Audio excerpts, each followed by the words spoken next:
This is breaking news. Historic The Voice win highlights Filipino excellence in singing. Sofronio Vasquez has achieved what many musicians and singers in the Philippines, including myself, a frustrated band vocalist, have always dreamed of. Vasquez, a 32-year-old dentist, became the first Asian contestant to win the US The Voice on December 10. He now joins a growing list of Filipino and Filipino American singers who have showcased their talent in prestigious US singing competitions, including dual voice singer Marcelito Pomoy and former American Idol contestants Jasmine Trias and Jessica Sanchez. Vasquez's triumph reinforces the popular stereotype that Filipinos are exceptional singers, which seems apparent if judging by the countless viral videos of random Filipinos flawlessly belting out songs on a karaoke in the malls and carinderias, local eateries. But what is it about the Philippines and its culture that leads to so many Filipinos being such skilled vocalists? Let's explore. Why are so many Filipinos good at singing? Early exposure to music may explain why many Filipinos excel at singing. Filipino singer Vanessa Mendoza, who is also a music instructor at the University of Santo Tomas Angelicum College in Quezon City, highlights the influence of family in shaping musical talents. In an interview with the Rebel Yellow, she recalls how her grandfather supported her passion for music by enrolling her in music programs. These experiences marked the beginning of my interest and love for music, she says. Family was also the main influence that sparked my own interest in music during my childhood years. Unlike the typical karaoke-filled Filipino gatherings, I grew up surrounded by relatives who played musical instruments and had a deep love for watching musical performances.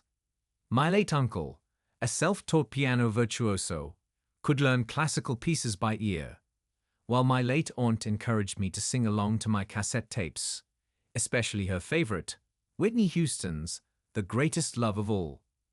Recognizing my potential after I taught myself to play the guitar in elementary school and honed my skills through high school, my late aunt enrolled me in classical guitar classes as a teen. She later encouraged me to take voice lessons and enrolled me at the Yamaha School of Music, jokingly suggesting that I use my newfound skills to win a competition. A dream I didn't realize I had until I started learning how to sing. She was the one who always encouraged me to persevere with singing, even though I never really had the aptitude for it, unlike with guitar and drums.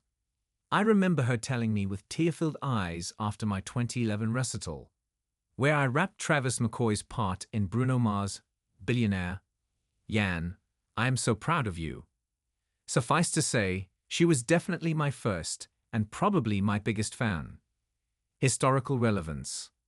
Mendoza attributes today's influence in music to the Philippines' rich musical heritage, including folk music, Salinuit, translated songs in Filipino, and kundiman, a traditional type of Filipino song characterized by melodramatic themes and mournful laments. The Filipino knack for singing may also have to do with the country's past.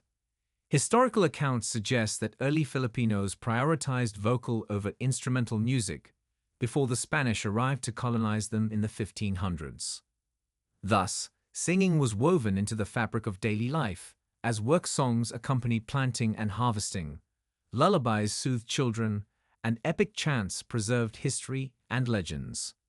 In modern times, many credit karaoke, a portmanteau of the Japanese words karapo, empty, and oksutura, orchestra, as a major influence on how they got into singing.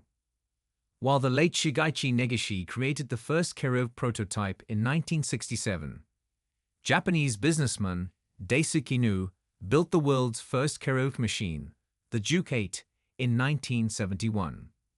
A few years later, Filipino entrepreneur Roberto del Rosario patented the technology in 1975, calling it the karaoke sing-along system. Since then, karaoke has become embedded in many Filipinos' lives.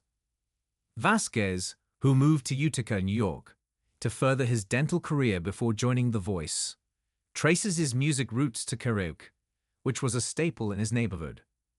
He fondly remembers always hearing his parents sing while he was growing up in a squatters area.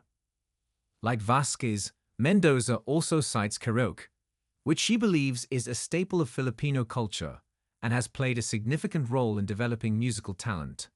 As her entry point into music, I used to join my Lola grandmother and her Kumars, female friends, karaoke bonding sessions, she says. I even remember crying when my grandmother wouldn't let me join them because I wanted to sing so badly.